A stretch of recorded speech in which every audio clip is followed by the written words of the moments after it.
Radio voice of Sindh London. جہاں ناانصافی قانون بن جاتی ہے وہاں مزاحمت فرض بن جاتی ہے۔ Radio voice of Sindh London پیش کرتے ہیں۔ یہ پروگرام ڈائریکٹر نیوز سرویچ اوڈو کی تحقیق اور پیشکش ہے۔ خوش آمدید۔ آج ہم سندھ میں انسانی حقوق کی صورتحال پر بات کرنے جا رہے ہیں۔ ہمارے پاس کچھ رپورٹس ہیں، کچھ تجزیے ہیں جو ایک بہت ہی ایک پریشان کن تصویر دکھاتے ہیں۔ جی، اور ہمارا مقصد ان مختلف واقعات کو جوڑ کر دیکھنا ہے کہ اصل میں بڑی تصویر کیا بن رہی ہے۔ بالکل، تو چلیں شروع کرتے ہیں۔ سب سے پہلا موضوع جو ہمارے ذرائع میں بہت نمایاں ہے وہ تھر کا ہے۔ اعداد و شمار واقعی چونکا دینے والے ہیں۔ ایک رپورٹ کہتی ہے کہ صرف 3 ہفتوں میں 45 بچے فوت ہو گئے، غذائی قلت سے، بیماریوں سے۔ اور یہ صرف نمبرز نہیں ہیں، یہ 45 خاندانوں کی مکمل تباہی ہے۔ صحیح۔ پہلا خیال تو یہی آتا ہے کہ شاید یہ کوئی قدرتی آفت ہے، خوش سالی کا نتیجہ ہے، لیکن کیا ذرائع بھی یہ کہتے ہیں؟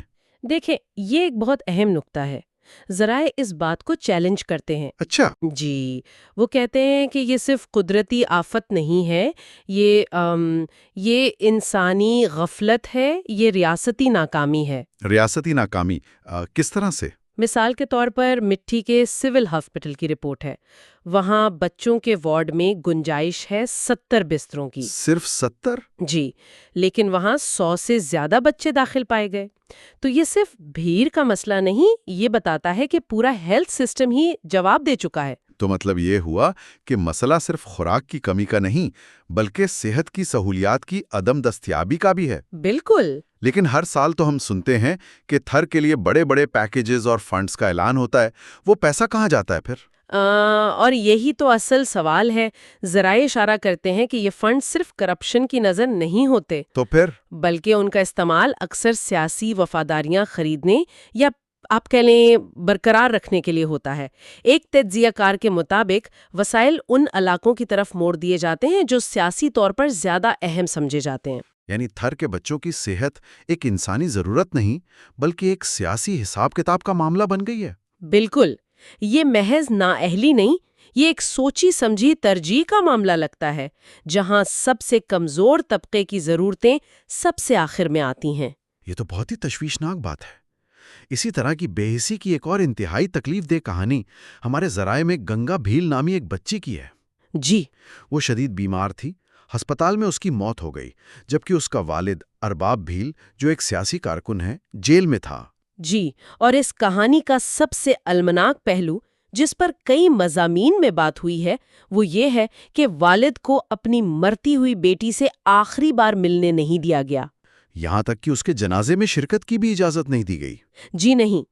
اور ذرائع اسے صرف ایک خاندان کے ذاتی دکھ کے طور پر نہیں دیکھتے، وہ اسے ریاست کی طرف سے سیاسی خلاف رکھنے والوں کے ساتھ کیے جانے والے سلوک کی ایک مثال کے طور پر پیش کرتے ہیں۔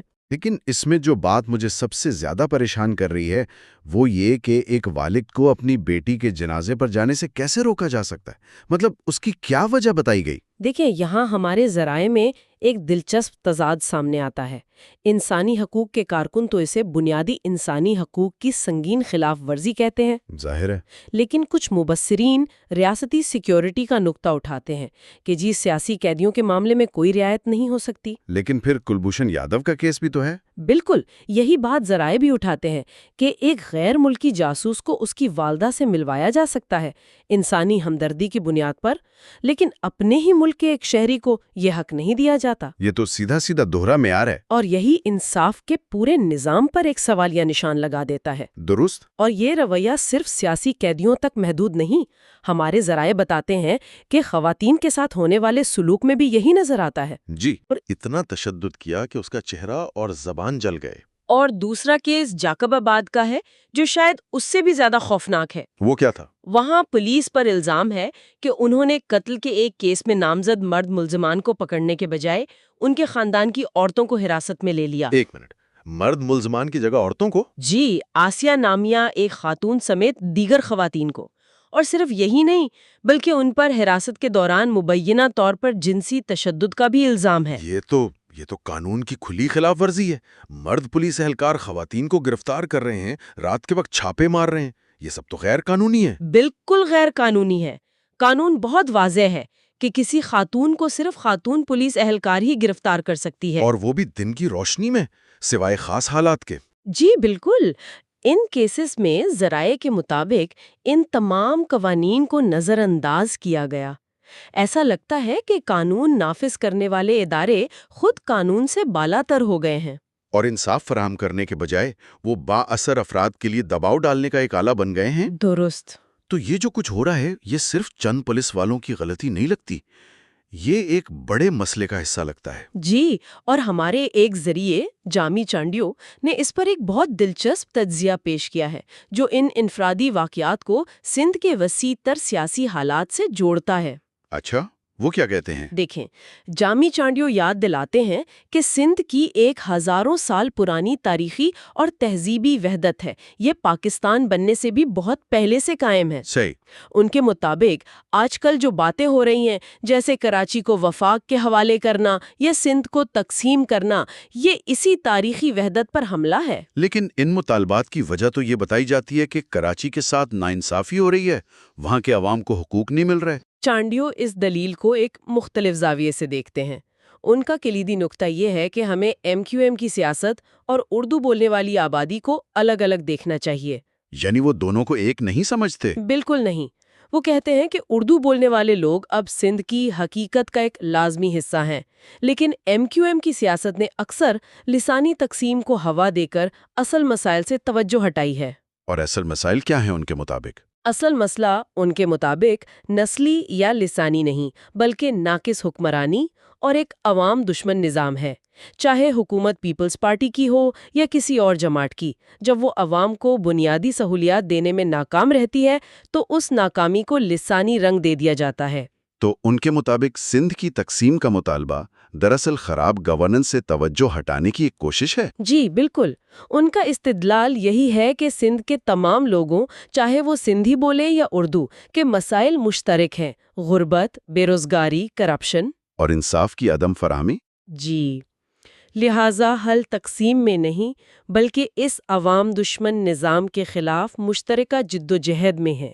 بات تو ہے، یہ عوام دشمن نظام صرف حکومتی سطح پر ہی نہیں بلکہ سماجی سطح پر بھی نظر آتا ہے، خاص طور پر اقلیتوں کے ساتھ سلوک میں۔ درست۔ ہمارے ذرائع میں خانپور مہر کے ایک ہندو تاجر وشال کا واقعہ بھی شامل ہے۔ جی، ان پر ان کے اپنے کاروباری پارٹنر، جو ایک بااثر مقامی شخصیت ہیں، سردار علی نواز عرف راجہ مہر، نے مبینہ طور پر تشدد کیا۔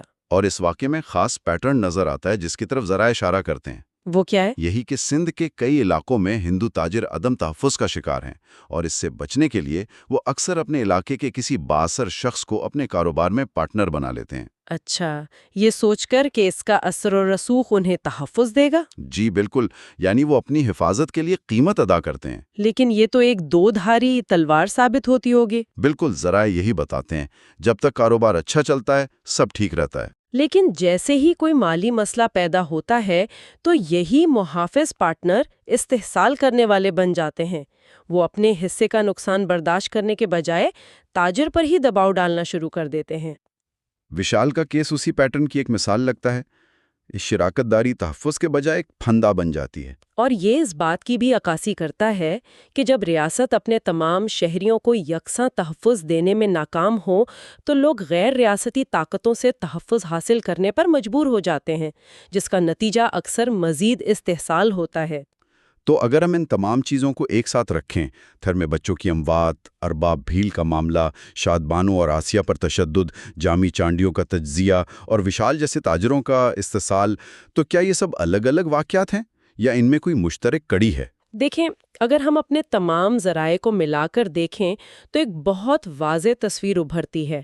یہ الگ الگ واقعات نہیں ہیں، یہ ایک ہی ناکام نظام کے مختلف مظاہر ہیں۔ ایک ہی ناکام نظام کے؟ جی، ہمارے ذرائع یہ تجویز کرتے ہیں کہ سندھ میں ریاست کی ناکامی صرف غیر فعال غفلت نہیں ہے، بلکہ یہ ایک فعال نظام بن چکا ہے جہاں سیاسی جبر، صنفی تشدد اور معاشی استحصال کنٹرول کے اوزار کے طور پر استعمال ہوتے ہیں۔ یعنی ایک ایسا چکر ہے جس میں سب سے کمزور طبقے کو منظم طریقے سے نشانہ بنایا جاتا ہے؟ بالکل۔ تھر میں بچے اس لیے مرتے ہیں کیونکہ وہ سیاسی طور پر غیر اہم ہیں، ارباب بھیل کے خاندان کو اس لیے اذیت دی جاتی ہے تاکہ سیاسی اختلاف کو دبایا جا سکے۔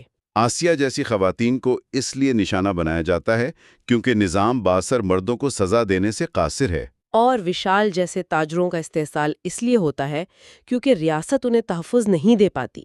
ان سب کی جڑ ایک ہی جگہ ہے، ایک ایسا حکمران طبقہ اور نظام جو قانون کی حکمرانی اور انسانی حقوق پر اپنے مفادات کو ترجیح دیتا ہے۔ تو ذرائع کا اصل نچوڑ یہ ہے کہ اصل لڑائی سندھی بولنے والوں اور اردو بولنے والوں کے درمیان نہیں، بلکہ سندھ کے تمام مظلوم عوام اور اس استحصالی نظام کے درمیان ہے۔ اس پوری گفتگو کو سمیٹتے ہوئے ایک سوال ذہن میں گونج رہا ہے۔ اگر ہمارے ذرائع کی پیش کردہ تصویر درست ہے اور یہ تمام بظاہر الگ الگ مسائل دراصل ایک ہی بیماری کی مختلف علامات ہیں، تو جب ریاست اپنے سب سے کمزور شہریوں، بچوں، عورتوں اور اقلیتوں کو تحفظ فراہم کرنے میں ناکام ہو جائے، تو عوام کے پاس اپنے حقوق کے لیے متحد ہو کر آواز بلند کرنے کے علاوہ اور کیا راستہ باقی رہ جاتا ہے؟ ظلم کی رات کو، جہل کی بات کو، میں نہیں مانتا، میں نہیں جانتا۔ Radio voice of Sindh London کی طرف سے الوداع۔ اس گفتگو پر اپنی رائے اور آئندہ پروگراموں کے لیے Amaji Samatun Tain, Radio Voice of St. London.